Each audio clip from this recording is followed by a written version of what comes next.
is WNZK, Dearborn Heights, Detroit.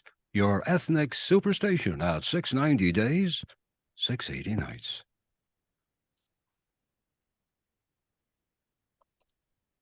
U.S. Arab Radio Network presents Season 3 of the Ray Hanania Radio Show, sponsored by Arab News, the leading English language newspaper in the Middle East.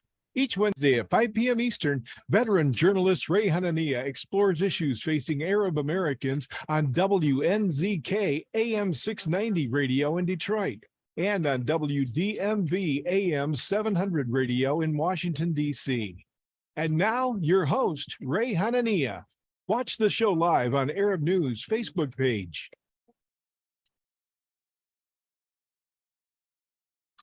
And welcome, everybody. I want to thank you for joining us live on live radio in Detroit and Washington, D.C., live streaming on the U.S. Arab Radio Network at arabradio.us and on the Facebook page of Arab News Newspaper, the voice of a changing region at facebook.com/Arab News.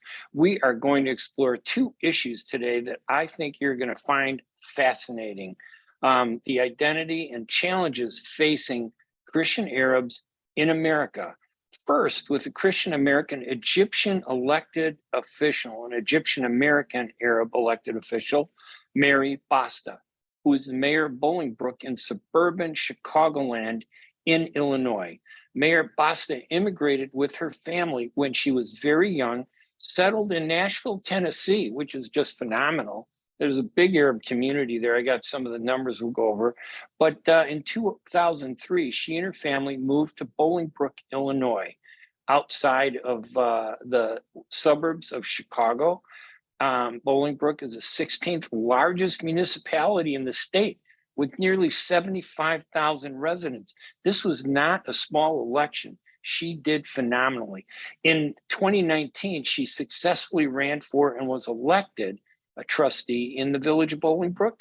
And she was then appointed mayor by her board colleagues in August 2020, a year later, a year and a half.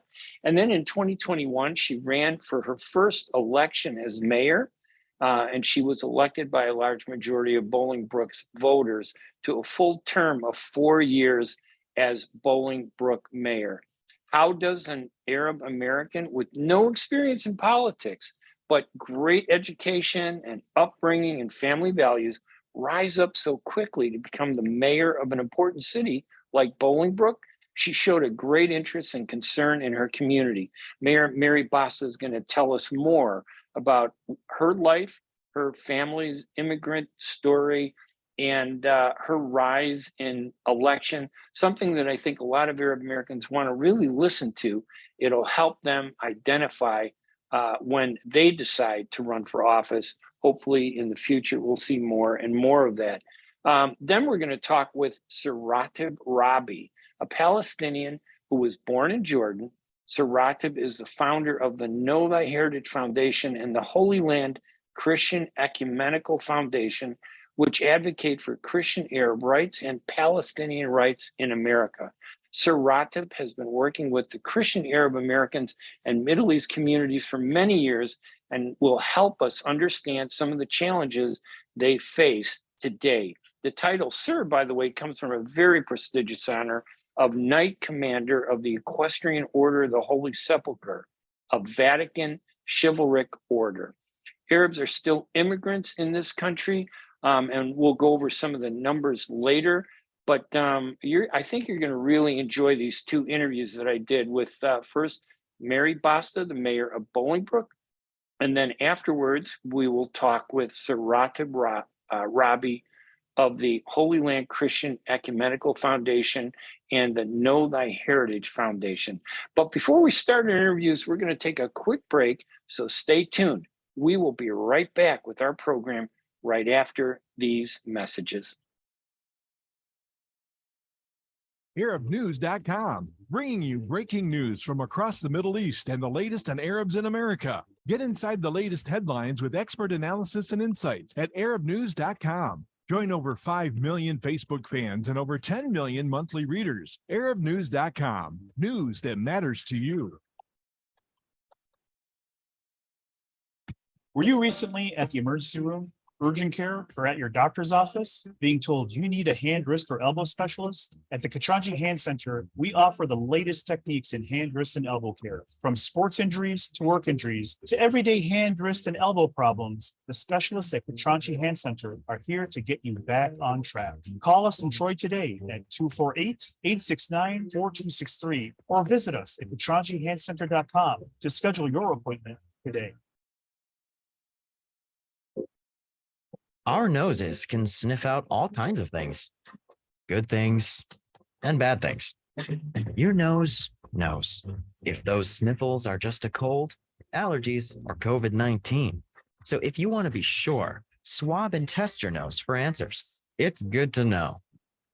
Find testing information and resources at michigan.gov/COVID test.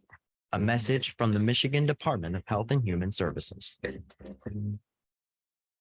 Get ready for an amazing experience at Ishtar Restaurant on 15 Mile Road in Sterling Heights. Enjoy excellent hospitality from owners Ali Al-Baghdadi and Fatty Bonham, serving the best in Mediterranean food. Try Chef Ali Al-Baghdadi's famous shawarma, the best Iraqi grills and food, and the best Arabic and international dishes. Dine in our authentic atmosphere or take out. Call 586-698-2585 or check us out on Facebook. Ishtar Restaurant practices all CDC guidelines and is open every day, 11 a.m. to 10 p.m. Have an amazing experience today at Ishtar Restaurant, 3625 15 Mile Road, Sterling Heights.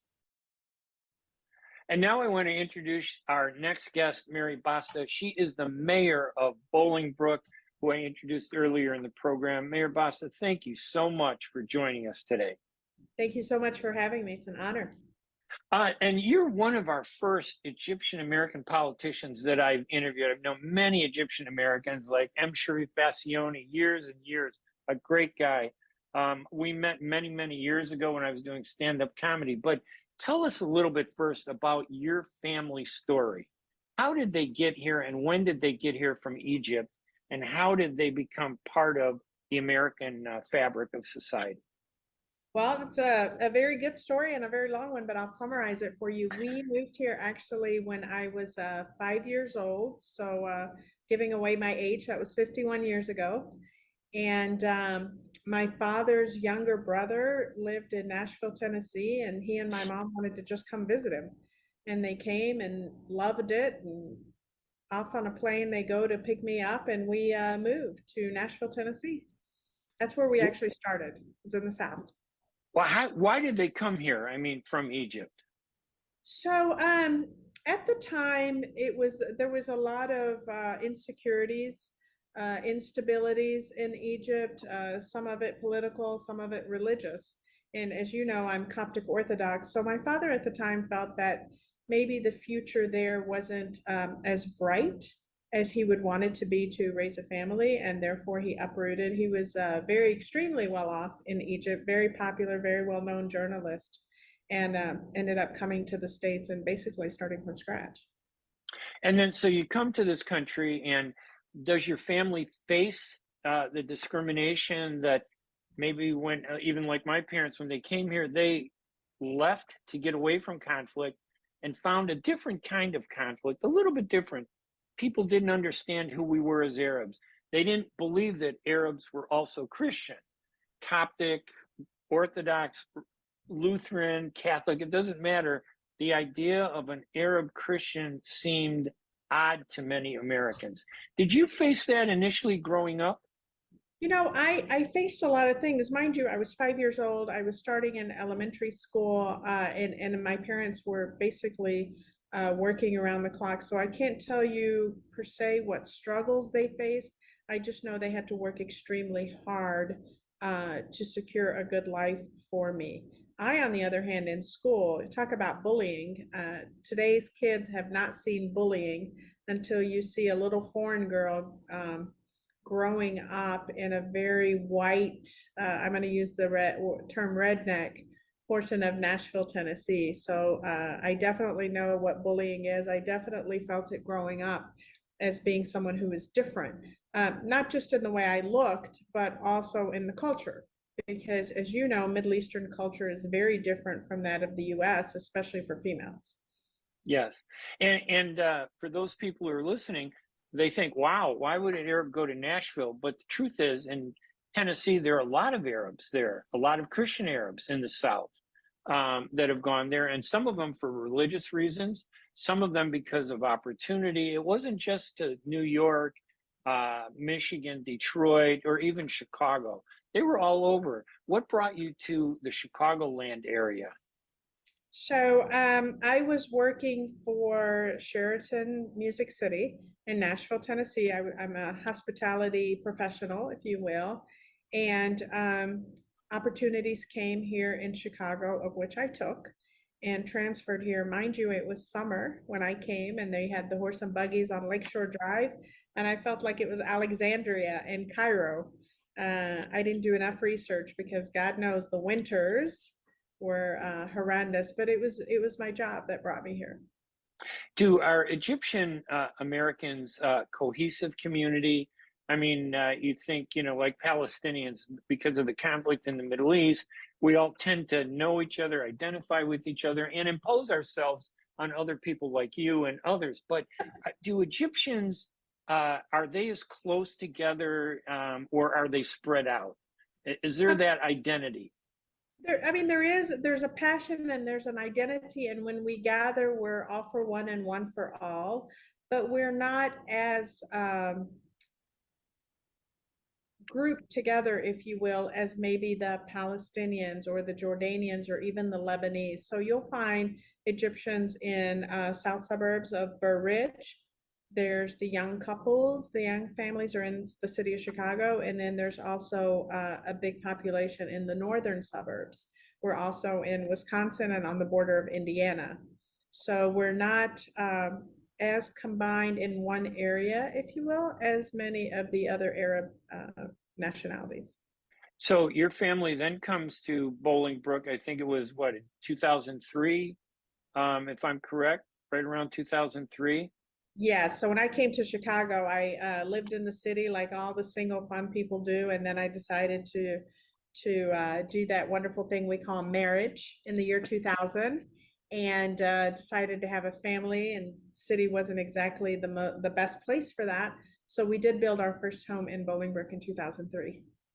And how does a Egyptian American Coptic Christian from the hospitality industry from Nashville end up becoming the mayor of the 16th, 17th biggest community in the state of Illinois, and probably one of the top 100 cities in the country?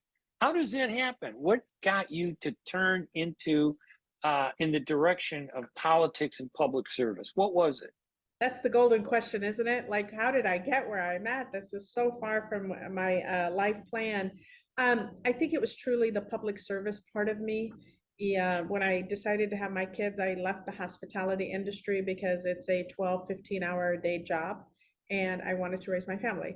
So as my children got a little bit older, I started helping and volunteering, and I feel that that's very important, and that was kind of embedded in me from the Nashville days. My father was very involved in local politics. So I started helping out at schools, and then with their soccer club, and eventually in the city of Bolingbrook, just any way I could. I feel that it's important. If you want to have an opinion, if you want to help make any kind of change or make a difference, you have to be involved. And so I started out, actually, I got on the radar of helping with the previous mayor's campaign a little bit, dabbled in it a little bit. And after he was reelected, I got appointed to one of the commissions, which is the Plan Commission, which is a pretty big deal, and later became the chair of that Plan Commission, which put me on the radar to then run for a position of trustee. And you're a unique Arab American and Christian, Arab, of course, Coptic Christian, from family from Egypt. But what's interesting about you is most of the Palestinians I know who get involved in politics are doing it because they have some type of challenge connected to the Middle East that they want to address and correct. It doesn't sound like you got into politics because you wanted to change the politics back home in Egypt where your parents came from. It sounds like you got involved in politics because you felt this need to make the community where your family lives a better place for everybody, including your family. Is that correct? Absolutely. And I still say that I'm not really involved in politics, but more public service. This will always be home to my children, where I can say Egypt is my home or even Nashville, but Bolingbrook will be where my kids were born and where they grew up and where they graduated from. So I want that to be a place that they're proud of, to bring their kids back here or even grandkids and say, this is where I grew up, this is where I was born, this is where my soccer fields, this was my school. And for that to be something that you're proud of, it takes effort and it takes work and it takes long-term planning and thinking. So putting the right people in place, putting the right policies in place, and then watching them get carried out from that point. Is there a lesson in all this in terms of people who get into politics to advocate for something outside of their community? They take years to get into office. They may run 6, 7, or 8 times before they get elected. You move into Bolingbrook, you get involved, you focus on your community. Next thing you know, you're a trustee for about a year and a half, I think. And then your colleagues turn to you and say, you know what? Mary Basta is going to make a great mayor for Bolingbrook. They support you. And then the citizens vote and unanimously elect you as mayor. What's the lesson in that for people who want to get involved in politics? What's the most important thing that people need to remember about politics and public service? I think sincerity. People can see through fakeness. People can see people who are disingenuous. So what is your passion? What is your reason or your drive or motivation behind it? I often tell people it's not about me, it's about we. So it's not what I want, it's what's better for the community. What's long-term thinking, planning, and that probably what has helped me is my corporate background experience, is being able to see the overall picture, the vision, and pick it apart and see what works. And although this managing or running a municipality is not a business, it kind of is. You have budgets, you have staff, you have lots of bosses, right? I think we have about 76,000 bosses here. And you know, people say it takes thick skin. It absolutely does. It's hard to sometimes hear the opinions of people on things that they're not very well versed on or don't even know about. And then social media has not been always the best. It's a great way to get the word out for things, but some people just get behind those keyboards and what can I say? And I'm gonna restate this because I think this is so important. You didn't run for office because you wanted to change the Middle East. You ran for office because you wanted to make where you are important. And I bet, as somebody who made Bolingbrook important, when people from the American non-Arab community meet you, I bet it has a much more positive impact on how they view your views on the Middle East, because they know your priority is them first before the Middle East. Does that make a big difference, you think, when you're dealing with people? I think so. I feel that it's very important to communicate and educate. You know, people they hear certain things, and in the absence of hearing the real story or the truth or becoming more educated, they believe what they hear because they don't know any better. So I am able to have dialogues with people and explain to them my background and explain to them our culture and our heritage. I like to go to events of other cultures and learn about them as well as other religions. And like you alluded in the beginning, many people say, oh, you're from the Middle East, you're Arab, and you're Muslim. So that by itself opens the dialogue of, no, there's more to it. And then, you know, there's the Egyptian, there's the Arab, there's the Muslim, there's the Christian. And what is Orthodoxy? What is, you know, I tell them I'm Coptic Orthodox. They say, what's that? That's Greek Orthodox? I'm like, no, those are from Greece. Copts are from Egypt. So it is a good segue to educating people on what it means to be from the Middle East, our culture, our heritage, and more of our background. Sorry. And that's okay. Just a couple more questions. I know your time is really valuable here. What, just as an Egyptian American though, what do you think are the biggest challenges Egyptian Americans face in this country? Is there one challenge? Is there an array of challenges? Or is it any different from any other ethnic group that comes to this country from a foreign country? I think Egyptians or Middle Eastern in general is a little bit unique. We have a hard time because we can't let go. We always are carrying the burden on our shoulders of where we're from and the issues that we face. You know, we underwent a revolution and we changed two presidents, and you're always carrying that, and you always feel like this is my home, this is my country and my culture, and what can I do to help? But so for us, we have lots of different issues that we encounter here. Both, one, we aren't pure Americans, and so therefore you always feel that you have to work harder. You feel that you have to achieve more. And then from our family, you know, you always have to be this engineer, doctor, dentist, or lawyer, because anything else, then you haven't been successful in your life. So there's definitely some high benchmarks that we instill in ourselves, and our children and our families instill in us, and trying to live up to those expectations is very hard, while still trying to maintain our traditions and our cultures. Some people hold on to those like they're holding on to life, and some people are glad to get rid of them as soon as possible. So it is hard to navigate between being true to yourself, your culture, as well as forward thinking and where your current situation is. You know, it's not always when in Rome, do as the Romans do. Sometimes you have to do as the Greeks do. So, Mayor Basta, I know that my mother and father wanted me to be a doctor or a grocery store owner. They would have been happy with either one, or even an engineer like my cousins and my brother. But I became a journalist. I wouldn't be a good journalist if I didn't ask you, is there any chance you're thinking of running for higher office, like maybe governor of Illinois? Absolutely not governor of Illinois. No way, but thank you so much for offering that. But you never know. Never say never, because if you would have asked me 4 years ago, would you ever consider being in politics or running for mayor, I would have thought it was a joke back then. So who knows? I Maybe want you to know, governor of Nashville. How's that? I think Nashville is a beautiful city. By the way, I've been there many times. I want you to know that when the time comes, I will be the chairman of the Mary Basta for Governor campaign committee when you decide to do that. But seriously, Mayor Basta, it really is always a pleasure to talk to you. You're always such a good person. We've known each other for a number of years. You did help me with my stand-up comedy when a lot of people didn't want to have anything to do with it. It was just phenomenal to have that support. And I think the lesson, tell me if I'm wrong, but I think the lesson from this is, if you want to be successful in politics, be the politician that cares about your community first, locally, that you're running for, and then educate them about other issues that might be important to you that may not be important directly to them. Absolutely. Absolutely. That is 1,000,000% correct. Totally agree with that. And you're a All great right. stand-up comedian, by the way, Ray. I love it.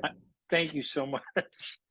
I think some people think my journalism is a little funnier than my comedy. But listen, Mary Basta, she is the mayor of Bolingbrook, one of the, I think I said 17th largest communities in Illinois, which is 17 doesn't sound like much, but when you have over 250, 500 communities in Illinois, that's a huge community. It's not some small little community. It's a big city in the Chicagoland area, and it's a huge responsibility. And your fast rise to that office is remarkable. I think people can learn a lot by studying your background and understanding your thinking process. And I appreciate you joining us on radio to share some of that with us. Thank you so much for having me. Always great seeing you and conversing with you.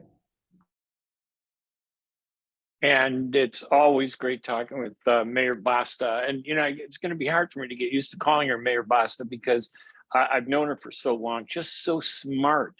The way she won office with such a huge vote. And by the way, it is the 16th largest city in the state of Illinois, with some 75,000 residents in Bolingbrook. And that's no small achievement. That is huge to have won that. So we wish her the best, and we look forward to talking to her in the future. We're going to take another quick break, and then when we come back, we're going to talk with our next guest in a more general way about Christian Arabs in the United States, in the Middle East, and maybe even a little bit in South America with our guest, Sir Rateb Rabie of the Holy Land Christian Ecumenical Foundation. So we're going to take a quick break, and we will be right back right after these messages. ArabNews.com, bringing you breaking news from across the Middle East and the latest on Arabs in America. Get inside the latest headlines with expert analysis and insights at ArabNews.com. Join over 5 million Facebook fans and over 10 million monthly readers. ArabNews.com, news that matters to you. In a perfect world, everyone would be a perfect driver. Hands at 9 and 3, everyone. 9 and 3. Everyone would follow all the rules. Please go ahead and merge. I'll make room. Thank you, fellow driver. And nothing unexpected would ever happen. Even the squirrels would know the right time to safely cross the road. In this perfect world, you wouldn't have to wear a seatbelt. But in case you hadn't noticed, we don't live in a perfect world. About 1,000 people in Michigan die each year in vehicle crashes, and thousands more are injured. Wearing your seatbelt reduces your risk of death in a crash by 45% in a car and by 60% in a pickup truck. So until we find a perfect world to drive in, make our imperfect world safer by buckling up. A message from the Michigan Office of Highway Safety Planning. With more than 30,000 successful in vitro fertilizations, IVF Michigan is now ranked as one of America's best fertility clinics, according to Newsweek magazine. IVF Michigan fertility centers are the recognized leaders in high-quality fertility care.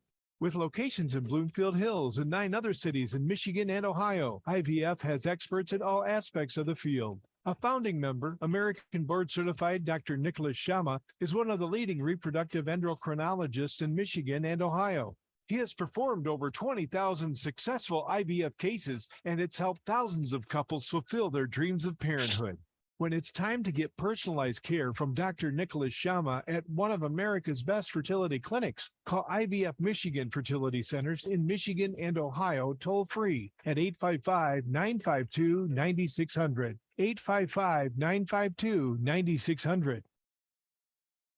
Kashat's Mediterranean Market in Shish Kebab offers a great array of your favorite Mediterranean meals. Meals range from lamb specialties, shawarma sandwiches, and seafood dinners. Plus, they offer big trays of your favorite food and so much more. Kashat's Mediterranean Market in Shish Kebab is located at 32839 Northwestern Highway in Farmington Hills and is open from 9 a.m. to 9 p.m. So stop in or call Kashat's today at 248-538-9552. That number again, 248-538-9552. Kashat's Mediterranean Market in Shish Kebab will definitely leave you satisfied.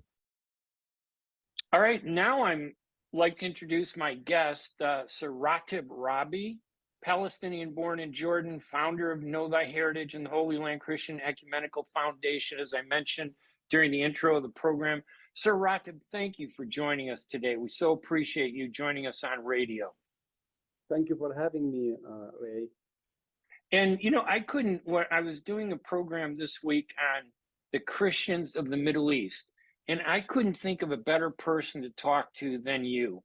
You have spent your life addressing Christians from the Middle East, mainly Palestinians, but all Christians.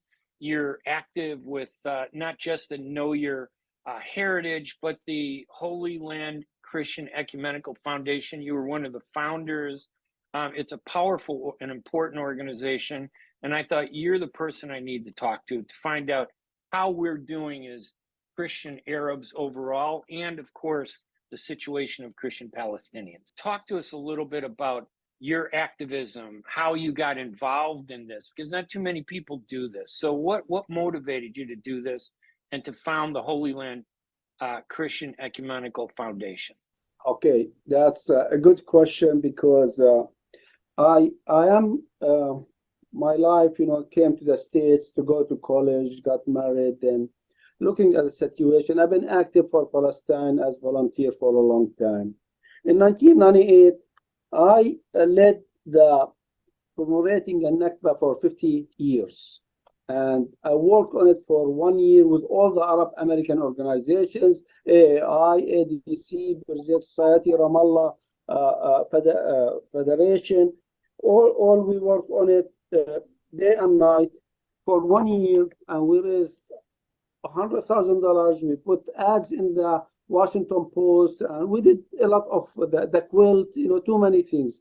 At the end, we found out we didn't penetrate, the American audience, and all who came are Arabs or Palestinians or Americans already.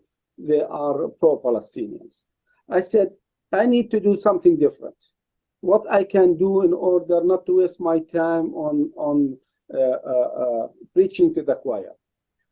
Then I looked at what's going on. There is one organization has the best advocacy marketing plans, which is the Zionist movement.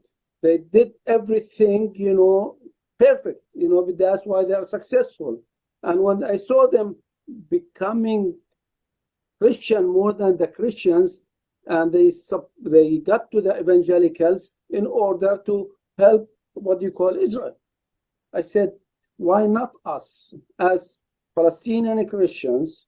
We are part of, we are into the Bible, Act 2, 11 to 16. The Arab there were there at the Pentecost where the church started.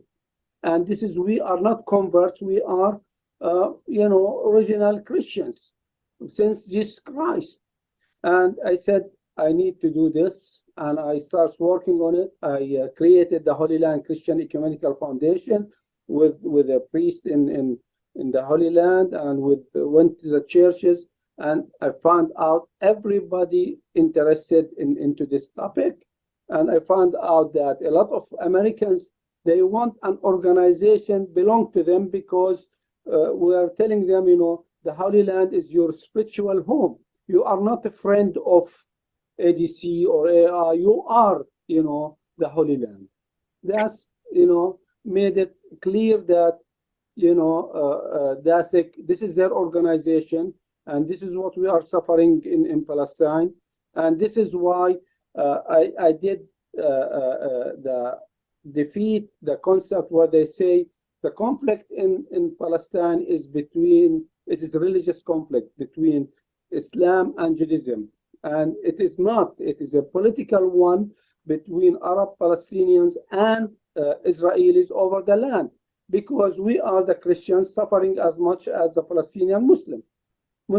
That's where, they start people thinking, where did that come, and everybody starts talking about the Palestinian Christians. Even when I started that, a lot of colleagues and activists said, Rateb, why you are doing that? We are all Palestinian, we are all Arabs. Why are you doing this?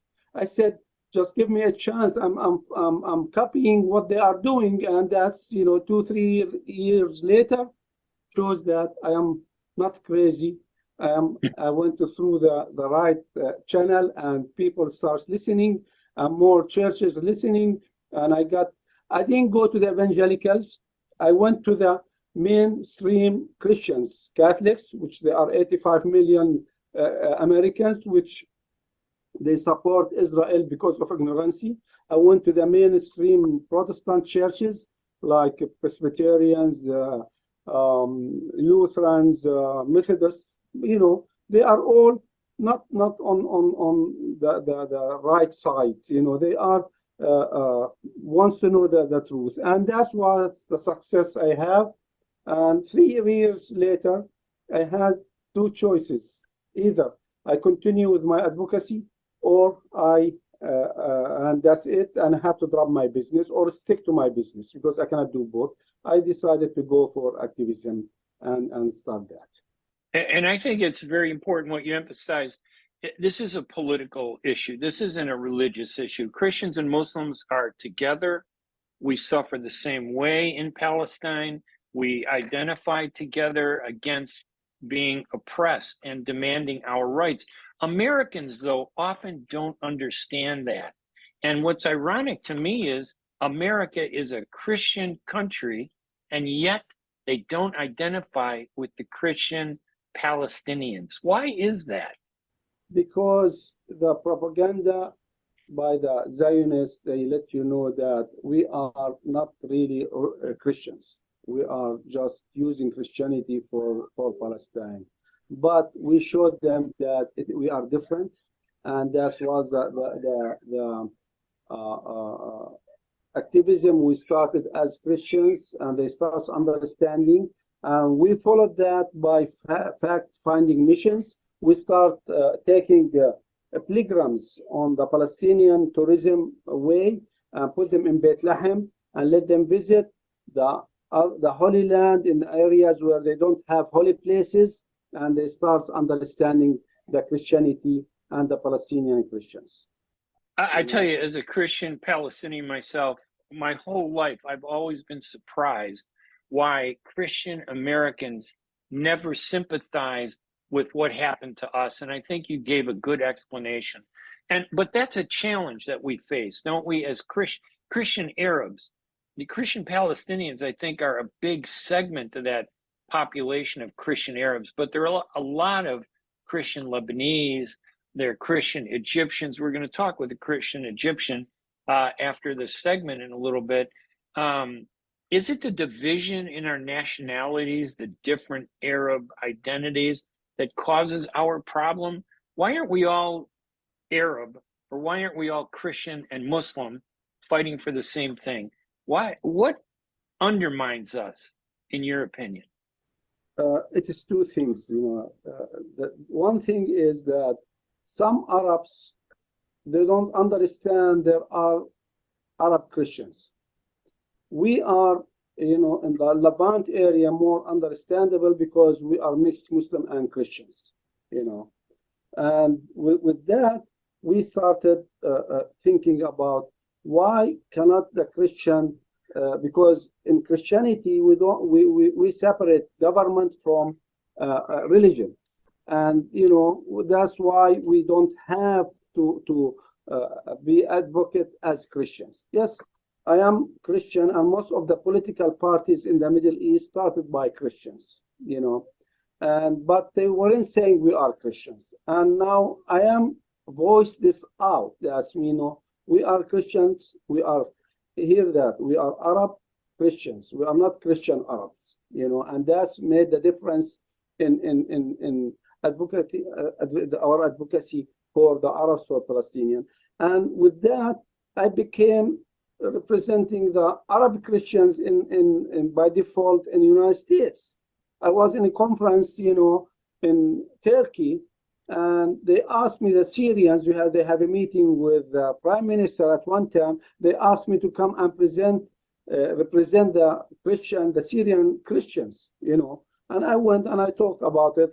They weren't happy about what I was saying, but anyway, but that's how they look at it. Now, then I extended that to the Egyptians, and then it was too big of a mission, and I just kept focusing on the Palestinian because this is where we want. But I said how we can work together as Muslim and Christian. We did during the Daesh era.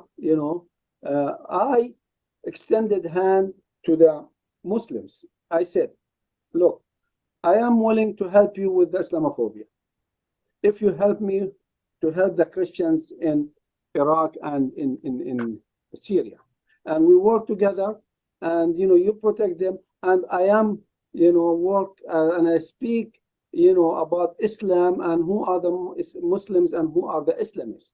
And this is where I start working, helping in clearing the concept of Islamophobia and who are the Muslims. And we work together. At one point in a mosque in Virginia, we had the best fundraiser for the Christians who fled from Iraq to Jordan.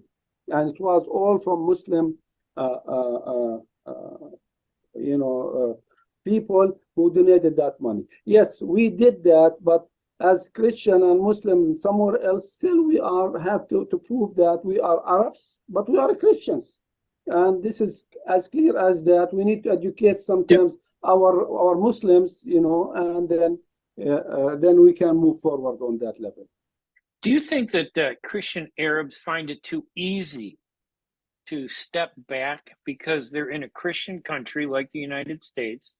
They could assimilate without ever identifying it as Arab or with the problems, the political problems from the Middle East. Is that part of our problem, that many Christian Arabs don't become active or activists for this bigger issue? Muslims, on the other hand, are identifiable, and in the US, they're singled out. But Christian Arabs, you can look at us and say, oh, maybe he's Mexican, maybe he's Italian, he goes to my church, he's not different. So it makes it easy for us to step back and say, I don't want to get involved, I don't want to do anything. Is that one of our problems? It is not. Actually, a lot of Christians are activists, but they are acting as Arabs, not as Christians. And, I get it. It's like my name is Rateb Rabie. It is an Arab name, it's not a Christian name. And wherever I go, and when I went to Salvador to reach out there, they first ask me on the side, are you Muslim or Christian? And why you are, if you are Muslim, how you are running a Christian organization? I told them, no, I'm original Christian. I am Christian, but my name is Arabic because, when they called me Rateb, that's, they didn't think about Christianity, they thought about where I am from. That's one thing. The other thing is that our people, because you are immigrated to a Christian country, usually we want to get together and we go to church for the social events, not really for praying sometimes. You do Right. praying, then we have the coffee hour, then I have to socialize. I did the opposite. I went to the American church, and I converted the American church from pro-Israelis to pro-Palestinians because I start talking. My wife, yes, is Ecuadorian. They thought I'm Hispanic as you're thinking. And one time I have a priest from the Holy Land came, to the church. He preached, and then I stood next to him, and I'm a Eucharistic minister. I started giving the Eucharist, and next to him, and and he told them this is one of my parishioners. And before that, they used to talk about the Arabs, the Palestinians. These are terrorists and all of that. Then after he came, and they were impressed, and they felt that it is from the Holy Land, preaching about the Holy Land. And I went to them. I said, now what you are going to do? You have a terrorist Eucharistic minister. What are you going to do about it? Then they realized that you have to switch and to have better understanding. And the whole church did a partnership with the church in Palestine. You need to get out of even the Muslims too, they go to mosques to have more Arabs, more things, and the Christian go to church. We have to go and reach out to the Americans, regardless of their religion, as the Jewish they do, and this is how they affect them, and they have friends. We don't have too many American friends. We are always close, in our society about we need to get together as Arabs. Oh, he's an Arab, he is this, he's that, but we need to get more American friends in order to bring them to our side and let them know we are Americans, then we are, Arabs and Christian. We are Arab Americans, but we are Christians or Muslims. This is how it should be. And I know one of the things that you mentioned, I think, is, of course, we're Palestinian Christian. We care about Palestine. We care about human rights for Palestinians. We work with the Muslim community on that. But aren't there a lot of Christian Arab communities in the United States, even in South America? How strong are they? Do we use our potential? In other words, as Christian Arabs, do we maximize our ability to change things? Are we using what we have to exact change that is fair to us? Okay, let me just give you an example of why, what's happening. We are, regardless, Arab, Muslim, or Christian, we immigrate to the Western world. The Christian, they melt faster than the Muslim because of religion. You know, that's one thing. But we are forgetting. We forget what's happening there, and we start thinking as Americans, as Latin Americans. I went to Salvador, and I went to Honduras. We have over 200,000 Palestinians, mostly Christians, are in Honduras, and about over 100 in Salvador. Nobody reach out to them like Israel reach out to their Jewish, and they do a lot of things, you know, where they connect them with what you call Israel in order to keep them, to give them identity they don't have. And it's not identity as Israeli, their identity is our Jewish religion.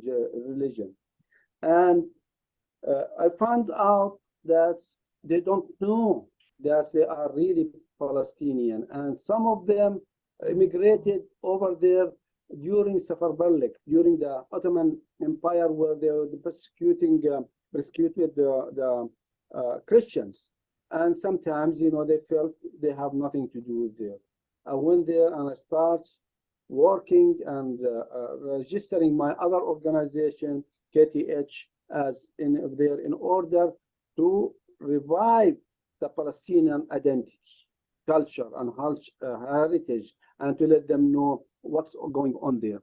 And that's one of the things, you know, we have. I have two incidents where I have in Honduras about 8-9 years ago, when they voted for recognizing Palestine in the General Assembly as a state. And they have a big events for the president. They put me on the table where he was sitting. He gave a good speech. And usually I have a gift from the Northern Heritage. If you see the key behind me, I give them the key of Palestine. I said, I want to give you the key of Palestine, but I would like before that, you know, to thank you first for voting for Palestine.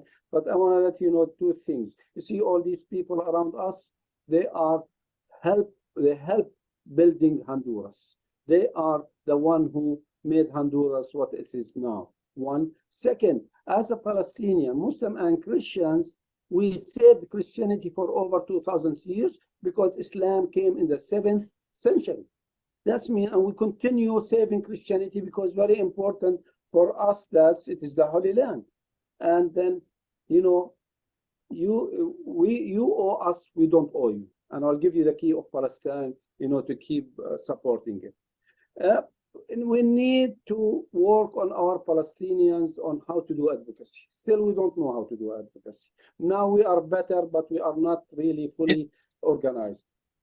Is it, Sir Rateb, is it a mistake to focus just on Palestinians as Christian Arabs in the United States? Wouldn't we be much stronger if we said we were Christian Arabs or Arab Christian, as you point out?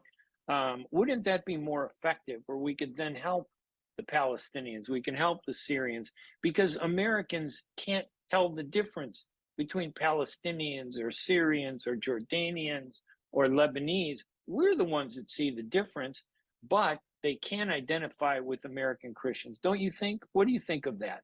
We are the Palestinian, we suffer. I am the son of Nakba survival. You know, I'm not just any person. I didn't come here because just school. My parents were kicked out of Jerusalem, and they went to Jordan, where I was born. And this is something, you know, it is in your identity that you. We've been in this country for years. You know, this conflict's been going on for 75 years. Have we, as Christian Arabs or Arab Christians, have we done enough to get our voices heard so that these things don't happen? Yes and no. As Arabs, we are Christians, we've done a lot. We are involved in every aspect of advocacy in the United States. But it's not known to the people that, you know, we are Christians, because we just work as Arab, as Palestinians. But on that, did done enough? No, as the whole Arabs, all Palestinians, we didn't do enough because we are not organized. We don't have something where can lead us. We are divided, and this is the problem we have. I'm committed, to Palestine. I raised $30 million from the Americans to Palestine during my work. I did a lot of changes. I made things happening within the church because I felt, I used my title Knight Commander of the Holy Sepulchre, which is a Vatican order, in order to trust me and to listen to me, and as Catholic, not as a Palestinian, but I have the same views as Palestinian, and they have better understanding. And I found out who are our friends. We have a lot of friends in America. We need to reach out to them, but we cannot reach out to them for Arab and Muslim gave us the support, because when I started the organization, the first, the people who endorsed me are Muslims, especially the late Hisham Sharabi. He's the first one. He said, this is a good idea. And the Christian, they were against me because they thought I'm dividing, the Arabs between Muslim and Christian. But finally, they realized what I'm doing. This is something, we need to work on our identity and how we can work on that. Look at, I don't want to talk about our divisions, but we need to work as a Palestinian will be to start with on how we can have an umbrella, not coalition, not this, has to have something, where organization can feed the information and how to do advocacy to all Palestinian and to all Arabs and to Americans, how to be on our side. We don't have that. Each one works on his own. All right. My guess that you are one of the authorities when it comes to American Christians. You've done so much for the community. I wish we've done more as a community, but I think we so appreciate everything you've done. Sir Rateb Rabie, co-founder, founder of Know Thy Heritage and the Holy Land Christian Ecumenical Foundation. Sir Rateb, thank you so much for joining us. You're welcome. Thank you very much for having me. And that was a fascinating interview with Sir Rateb Rabie of the Holy Land Christian Ecumenical Foundation. Kind of ending today's episode on our focus on Christians. We're going to take a quick break, so stay tuned to our program. We have a few minutes left, but we'll be right back with our program right after these messages. ArabNews.com, bringing you breaking news from across the Middle East and the latest on Arabs in America. Get inside the latest headlines with expert analysis and insights at ArabNews.com. Join over 5 million Facebook fans and over 10 million monthly readers. ArabNews.com, news that matters to you. Life for Relief and Development has now been rated as one of the best charities for humanitarian aid. Life's humanitarian projects span the globe, and Life is celebrating its 30th anniversary of providing essential life-saving aid to people and communities in 36 countries, regardless of race, color, religion, or cultural background. Where there is life, there is hope. And when disaster occurs here or around the world, including being one of the first responders to the Turkey-Syria earthquake crisis, Life for Relief and Development rushes in to provide food, medical aid, and shelter to those in need. We are looking to help the earthquake victims, and we take 0% overhead on emergency donations. So please help improve these efforts. Learn more about our involvement to help the helpless and bring hope where it's needed most. And make your tax-deductible donation to Life for Relief and Development now at lifeusa.org or call 248-424-7493. That's 248-424-7493. At Top Rehab Physical Therapy Clinic in Dearborn, we provide effective physical therapy sessions in order to limit pain and discomfort. Top Rehab provides physical therapy care for any diagnosis prescribed by a physician, and we regularly see and treat conditions such as stroke, TMJ, fibromyalgia, sciatica, joint pain, and more. We use a variety of pain management methods, including modalities, soft tissue mobilization, and therapeutic exercise. If you're in need of physical rehabilitation or physical therapy, get the highest quality health care at Top Rehab. Most insurance is accepted and we're open Monday, Wednesday, and Friday 8 to 6, Tuesday and Thursday 8 to 5, and Saturday 10 till 2. Call for an appointment today at 313-846-0555. That's 313-846-0555. Choose Top Rehab Physical Therapy Clinic on Michigan Avenue in Dearborn. Life's too short to be in pain. And welcome back to the Ray Hanania Show, which is proudly broadcast on the U.S. Arab Radio Network. ArabRadio.us is their website, and also proudly sponsored by Arab News newspaper, a phenomenal newspaper in English. You can read their stories every day. They cover, they have an edition in France, they have in Paris, they have an edition in Tokyo, they have an edition in Islamabad, they have editions in the United Arab Emirates in Dubai, and also, of course, in Saudi Arabia, where they're based. And I am the U.S. Special Correspondent for the coverage of U.S. news.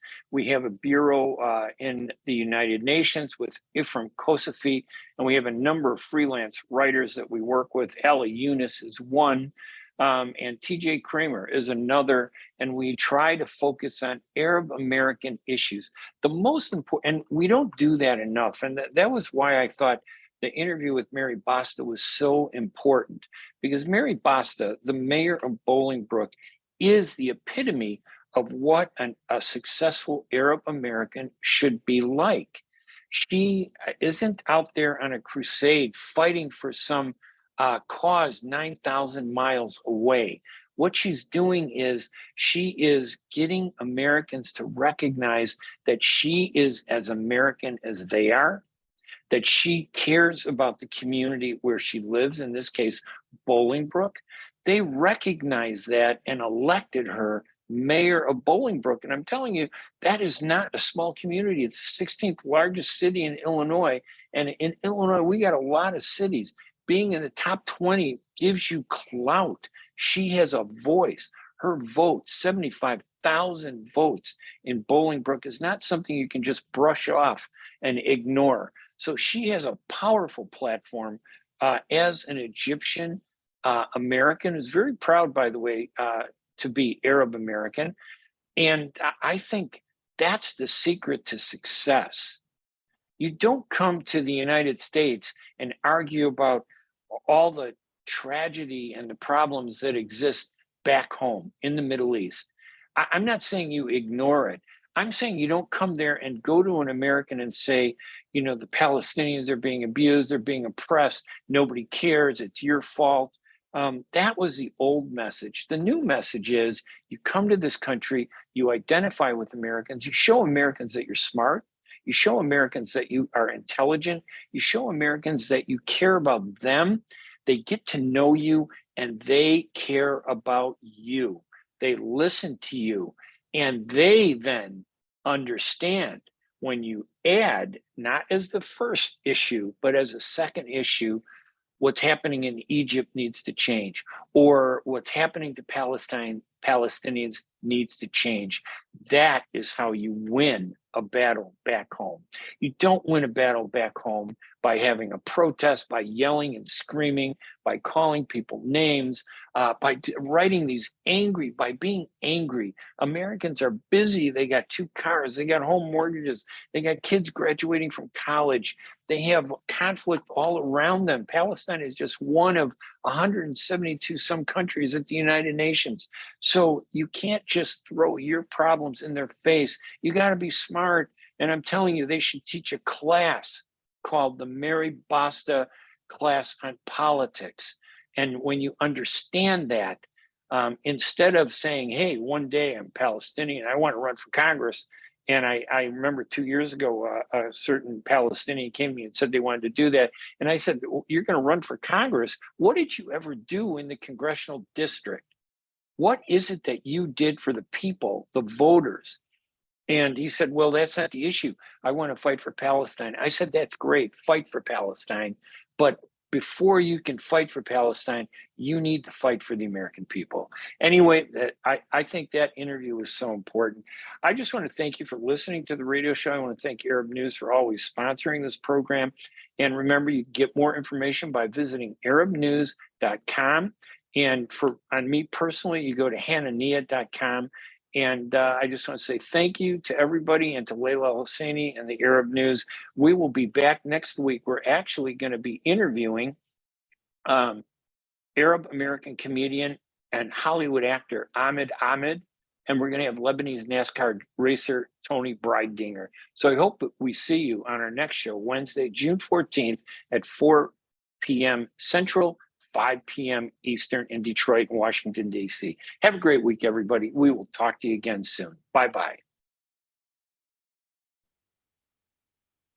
WNZK has available a few good hours of airtime for a few